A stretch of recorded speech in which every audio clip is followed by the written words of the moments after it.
សូមជម្រាបសួរលោកគ្រូក៏ដូចជាសិស្សស្រីអ្នកនរគ្នាចឹងថ្ងៃនេះលោកគ្រូក៏បានដាក់ topic មួយខ្ញុំ research តទៅមួយនឹង callback function នៅក្នុង JavaScript ចឹងចំពោះការ research ហ្នឹងមាន content ចំនួន3ទី1 what is callback function ទី2 why we need to use callback function ទី3 when we use callback function callback function is a function pass as an argument to another function and execute later ចឹងមានន័យថា callback function ហ្នឹងវាជា function មួយហើយវាមាន argument នៅក្នុងនោះហើយ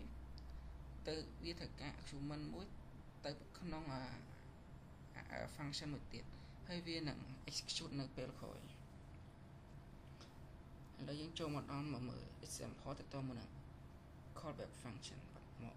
តោះអញ្ចឹងឥឡូវយើងមកមើលទៅលើ example របស់យើង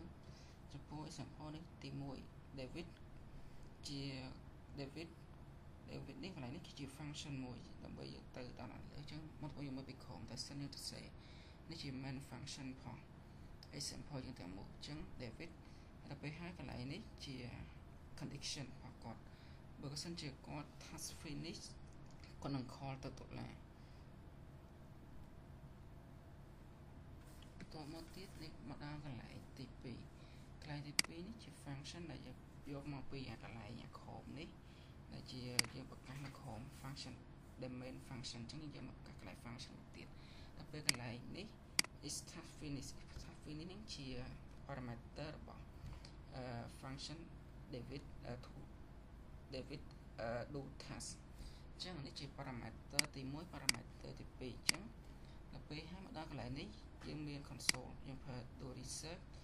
ហើយនឹង record video ដល់ពេលកន្លែងនេះ if អញ្ចឹងកន្លែងនេះយើងប្រើមាន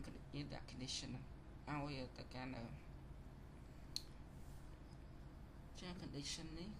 ចំពោះចាំមានន័យថាកន្លែងតុ David ហ្នឹងគាត់ត្រូវ call ទៅ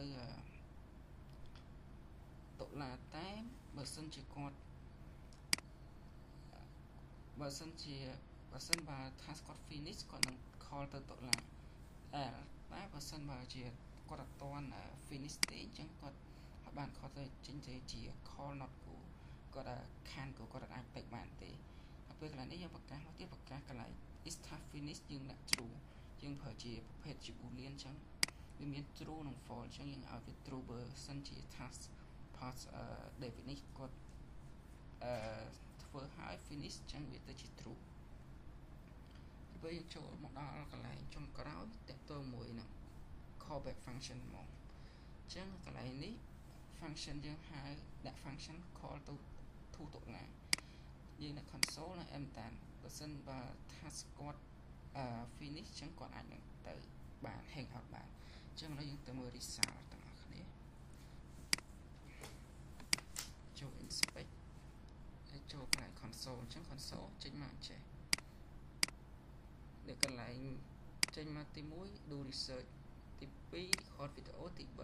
am done task let him go អានេះបើសិនជា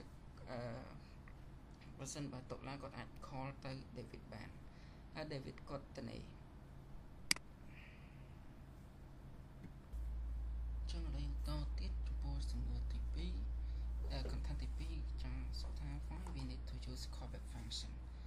ចឹង callback function យើងប្រើទី1សម្រាប់ handle asynchronous task ចឹងការ handle វាហ្នឹង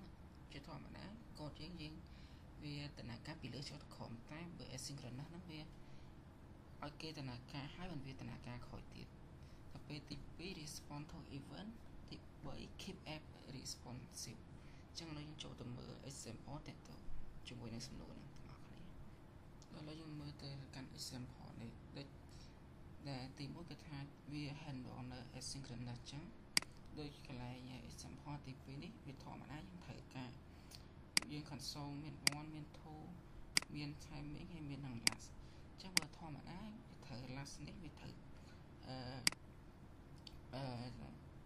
register មកក្រោយគេតែបើយើងប្រើអានេះយើងដាក់ callback ហើយយើងមាន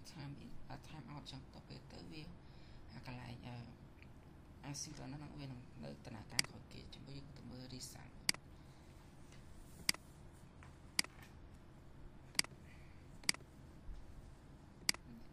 ឡើងឃើញចឹងកន្លែង console ចឹងកន្លែង timing វានៅក្រោយគេដោយសារវាឲ្យ one two ហើយនឹង last ហ្នឹងrun ហើយមិនវា run ក្រោយគេ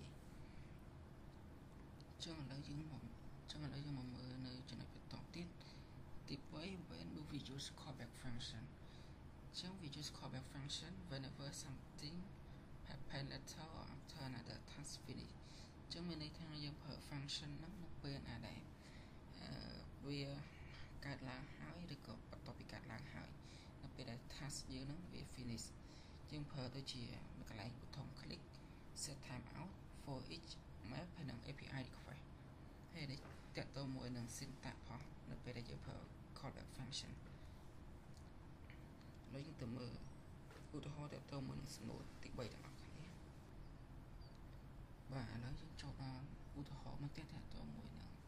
function តាក់ទងមួយនឹង time out ចឹងមកទៅយើងបង្កើត function មួយតាក់ទងមួយនឹង live concert យើងបានដាក់ console.log មានដូចជា start concert first song second song វាដំណើរការនឹងមានការ set time ដូចនេះfirst កន្លែង first song កន្លែង set song ចឹងយើងឲ្យ1500 millisecond កន្លែងនេះ second song 500 millisecond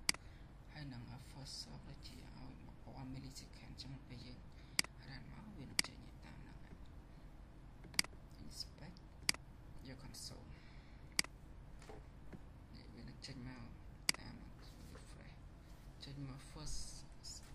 មិនអូនចេញ start មិន first ហើយមិនវាចេញមកតាមរំដាប់ដោយនៃការនេះចឹងចំណុចរបស់ខ្ញុំចឹងសូមអរគុណ